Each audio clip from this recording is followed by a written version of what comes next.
একটু অল্প গ্রেভি নিয়ে নিই।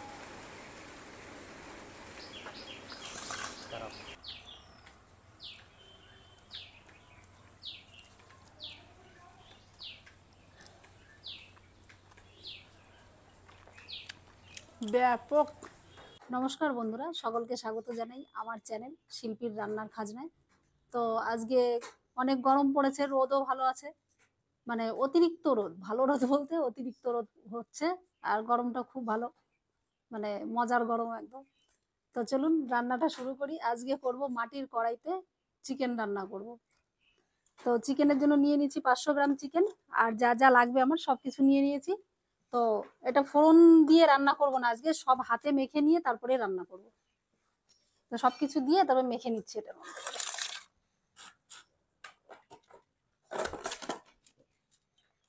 কড়ার মধ্যে আগে দিয়ে দিচ্ছি কিছুটা তেল।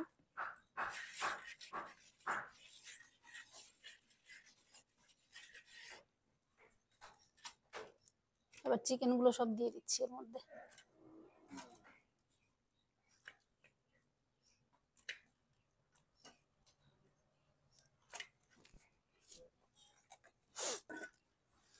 এবার দিয়ে দিচ্ছি পেঁয়াজ,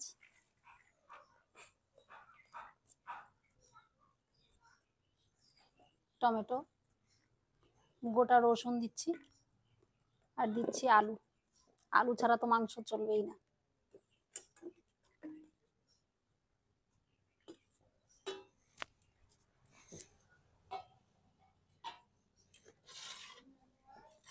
এখানে দিয়ে দিচ্ছি দুটো তেজপাতা আর গোটা গরম মশলা। এখানে রয়েছে আদা রসুন বাটা আর কাঁচা লঙ্কা বাটা। কাঁচা লঙ্কাটা পরে দিন, নাহলে হাতে হাত জ্বলবে। দিয়ে দিচ্ছি স্বাদ মতো লবণ,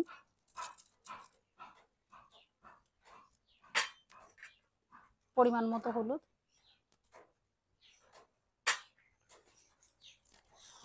দিয়ে দিচ্ছি আরো কিছুটা সরষের তেল। এবার এটাকে ভালো করে, খুব ভালো করে মেখে নেব।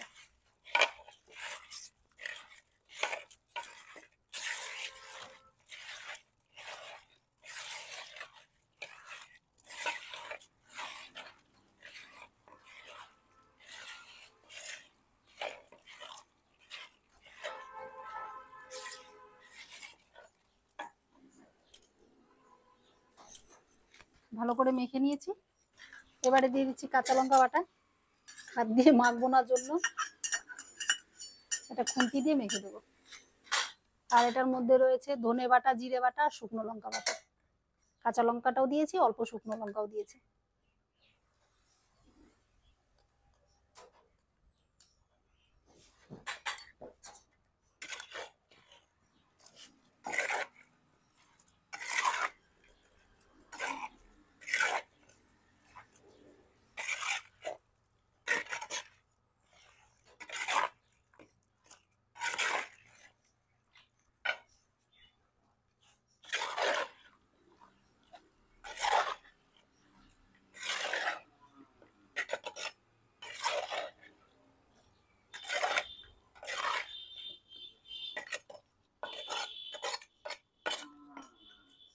এবার মেখে কিছুক্ষণ রেখে দেবো, ততক্ষণে উনুনটা ধরিয়ে নেবো।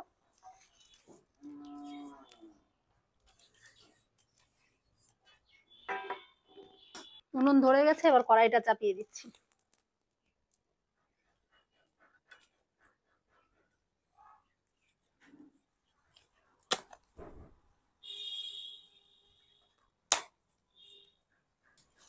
এবারে দিয়ে দেবো অল্প জল,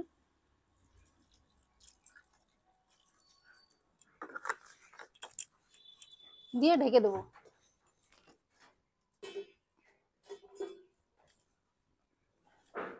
চলুন আপনাদের একটা জিনিস দেখিয়ে নিয়ে আসি। আমার ছাদ বাগানে গোলাপ ফুল ফুটেছে।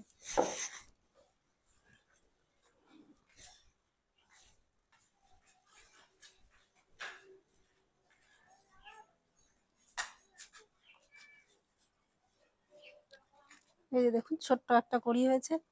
এর আগেও 2-3টে ফুল হয়েছিল। এই যে আমার ছেলে ছিঁড়ে গাছের গোড়ায় রেখে দিয়েছে।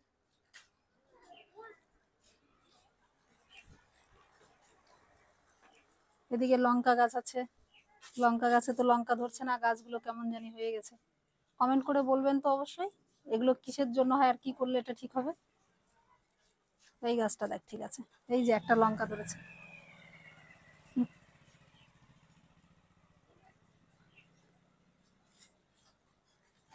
এটা যে কি ফুল সেটাও জানি না। এটা যদি কেউ নাম জানেন তাহলে আমাকে অবশ্যই কমেন্ট করে জানাবেন।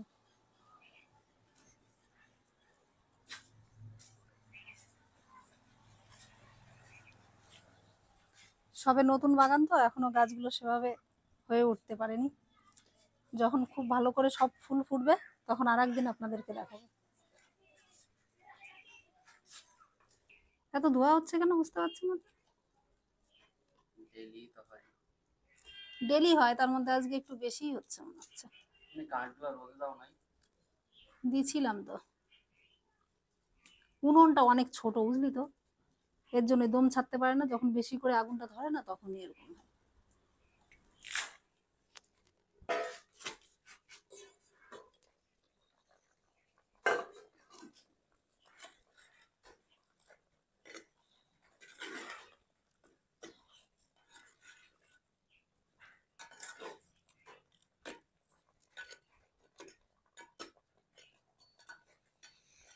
সবাই হালকা হালকা গন্ধ ছাড়ছে বুঝতে পারছিস।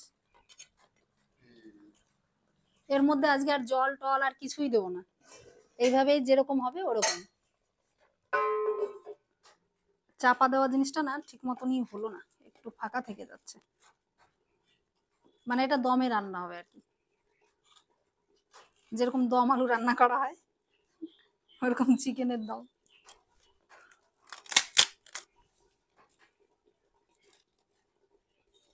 অনেক সময় তো অনেক রকম কিছু রান্না করে খেয়ে থাকি, কষা কষা করে মাংস, কখনো একটু ঝোল ঝোল করে, কখনো লাল লাল ঝোল।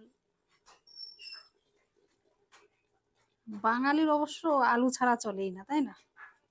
মাংস যেমনই হোক না কেন, খাসি হোক, মুরগি হোক, দেশি মুরগি হোক, পোলট্রি হোক, কোনো অসুবিধা নেই, আলু দিতেই হবে।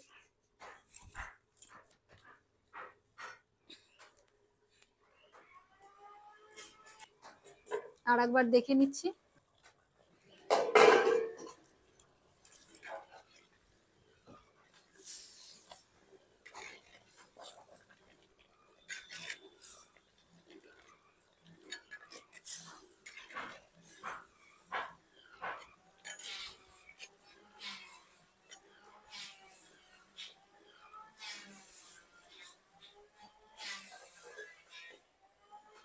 আবার চাপা দিয়ে দিচ্ছি।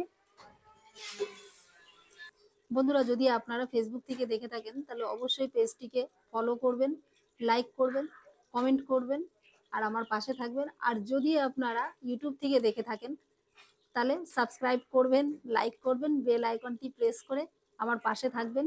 আর আপনারা কি ধরনের ভিডিও দেখতে চান, মানে কি রান্না করলে কে কি খেতে ভালোবাসেন সেই ধরনের কমেন্ট করলে তাহলে সেই ধরনের ভিডিওই আমি বানানোর চেষ্টা করব। ঢাকনাটা তুলে দেখে নিই।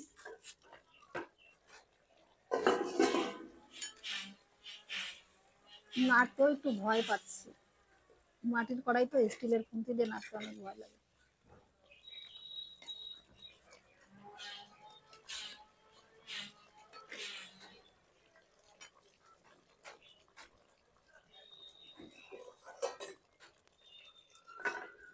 মোটামুটি 10-15 মিনিট ঢেকে চাপা দিয়ে মাংসটাকে সেদ্ধ করে নিয়েছি। এবার দেখে নিই।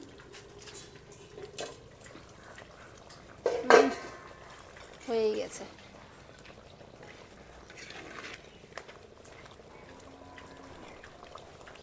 রান্নাটা মোটামুটি কমপ্লিট।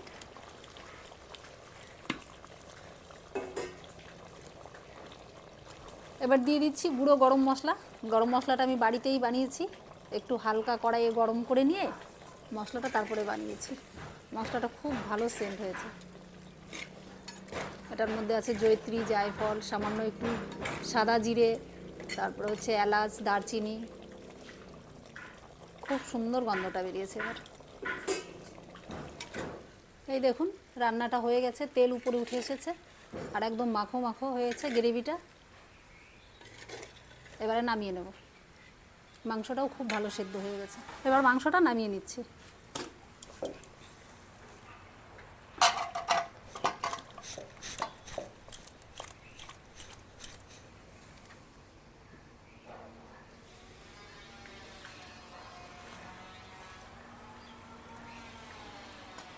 রান্না তো হয়ে গেছে, এবার চলুন খেয়ে নিই, দেখি খেয়ে কেমন হয়েছে।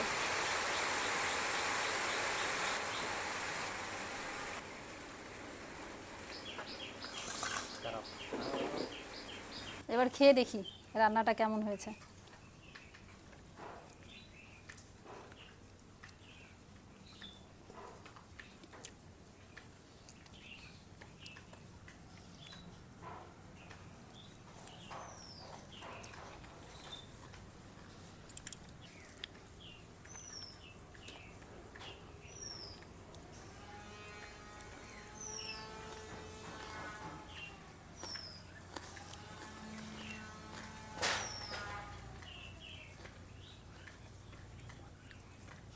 রসুনটাও সেই সুন্দর বলেছে একদম।